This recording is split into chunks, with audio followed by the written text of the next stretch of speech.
ছাত্ৰ ছাত্ৰীসকল এইটো ভিডিঅ'ত তোমালোকৰ অৰ্থনৈতিক উন্নয়ন এই চেপ্টাৰটোৰ পৰা মেট্ৰিক পৰীক্ষাত আহিবলগীয়া মোষ্ট ইম্পৰ্টেণ্ট কুৱেশ্যন কেইটা দেখাই দিম যিকেইটা দেখাই দিম সেইকেইটাই পঢ়ি যাবা সেইকেইটাই পঢ়িলে তোমালোকৰ মেট্ৰিক পৰীক্ষাৰ কাৰণে 100% শিওৰ কমন পাবা এইটো চেপ্টাৰৰ পৰা তোমালোকৰ 5 মাৰ্কছ আহে তোমালোকৰ 5 মাৰ্কছৰ MCQ আহে তোমালোকৰ লং কুৱেশ্যন এইটো চেপ্টাৰৰ পৰা নাহে সো তোমালোকে ভালকৈ পঢ়িবা তোমালোকৰ মেট্ৰিক পৰীক্ষাত আৰু বেছি সময় নাই তোমালোকৰ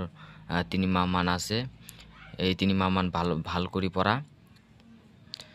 এটা ভাল ৰেজাল্ট কৰি তোমালোকৰ মাক দেউতাকক এটা উপহাৰ দিয়া এতিয়া তোমালোকে ভাৰতবৰ্ষৰ এটা বিত্তীয় বৰ্ষৰ কালছোৱা বুলি কোনখিনি সময় কোৱা হয় মনত ৰাখিবা 1 এপ্ৰিলৰ পৰা 31 মাৰ্চ লৈ তাৰ পিছত দেশ এখনৰ মুঠ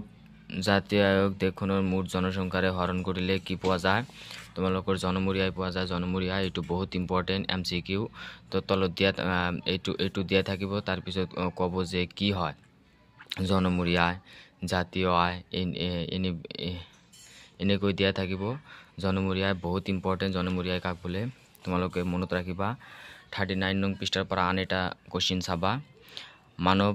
উন্নয়নৰ প্ৰতিবেদন কেতিয়া প্ৰকাশ পাইছিল 1990 চনত এতিয়া তোমালোকে 14 নং পৃষ্ঠা বাহিৰ কৰি লোৱা মই যিকেইটা দেখাই দি আছো সেইকেইটা পঢ়িবা সেইকেইটা পঢ়িলে তোমালোকৰ 100% শিওৰ কমন পাবা যদি তোমালোকে মোৰ চেনেলত প্ৰথমবাৰৰ বাবে হোৱা চেনেলটো সাবস্ক্ৰাইব কৰিবা তোমালোকৰ মানৱ উন্নয়নৰ তিনিটা সূচক মনত ৰাখিবা বহুত ইম্পৰ্টেন্ট হয় তোমালোকৰ দিয়া থাকিব যে তলৰ কোনটো মানৱ উন্নয়নৰ সূচক নহয় এই তিনিটা দিয়া থাকিব আৰু এটা বেলেগ কৈ দিয়া থাকিব তোমালোকে মনত ৰাখিবা প্ৰত্যাশিত আয়ু শিক্ষা আৰু জীৱন যাত্ৰাৰ মান মানৱ উন্নয়নৰ প্ৰতিবেদন তাৰ পিছত HDI এৰ ফুল ফৰ্মটো হিকি ৰাখিবা বহুত ইম্পৰ্টেন্ট হিউম্যান ডেভেলপমেন্ট ইন্ডেক্স তাৰ পিছত মানৱ উন্নয়নৰ চাৰিটা স্তৰ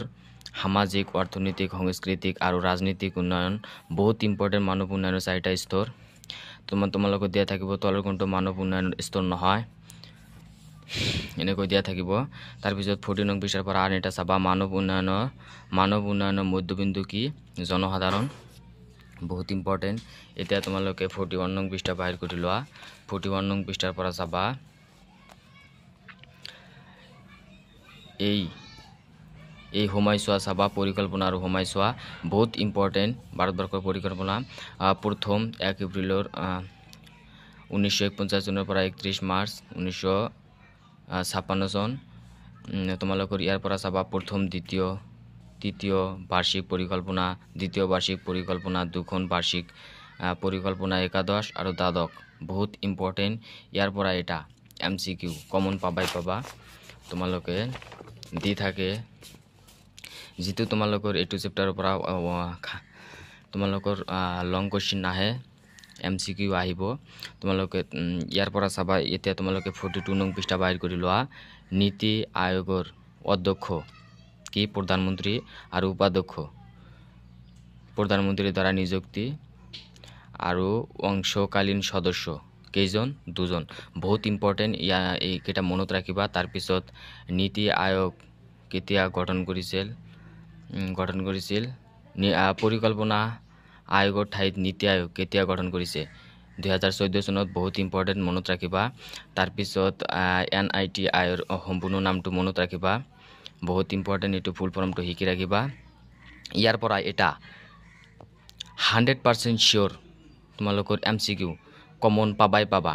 তোমালোকৰ মনত ৰাখিবা 2015 চনত 1 জানুৱাৰী তাৰিখৰ দিনা পৰিকল্পনা আয়োগৰ ঠাইত NIT আয়োগ বুলি ঘোষণা কৰা হৈছিল তাৰ পিছত 8 ফেব্ৰুৱাৰীত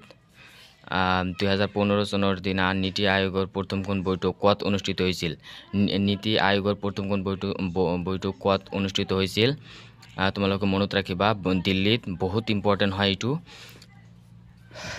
ইয়াৰ পৰা এটা 100% শিওৰ তোমালোকৰ MCQ ইয়াৰ পৰা এটা 100% শিওৰ কমন পাবা ইয়াৰ পৰা দুটা আহাৰ চান্স আছে নীতি আয়োগৰ অধ্যক্ষ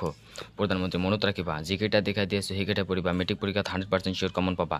তোমালোকে 42 নং পৃষ্ঠাৰ পৰা আন এটা কোশ্চেন চাবা ভাৰতৰ অৰ্থনৈতিক উন্নয়নৰ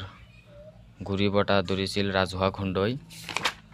এতিয়া তোমালোকৰ আন এটা কুৱেশ্যন কৈ দি আছোঁ, উদাৰীকৰণ, গোলকীকৰণ আৰু ব্যক্তিগতকৰণ, এই তিনিটা ডেফিনেশ্যন পঢ়িবা, বহুত ইম্পৰ্টেণ্ট। এই তিনিটাৰ পৰা এটা 100% চিয়'ৰ তোমালোকৰ MCQ কমন পাবা। দেশৰ আৰ্থিক ব্যৱস্থাৰ ওপৰত থকা ৰাষ্ট্ৰৰ নিয়ন্ত্ৰণৰ শীতলীকৰণ হ'ল উদাৰীকৰণ, তাৰপিছত ব্যক্তিগতকৰণ আৰু গোলকীকৰণ, এই তিনিটাই চাবা। ইয়াৰে পৰাই তোমালোকৰ মেট্ৰিক পৰীক্ষাত 100% চিয়'ৰ কমন পাবা। যদি কমন নোপোৱা মোক কমেণ্ট কৰি ক'বা। বহুত ইম্পৰ্টেণ্ট হয়, তোমালোকৰ এইকেইটা দেখাই দিলোঁ। থ্যাংক ইউ ৱাচিং দ্য ভিডিঅ'।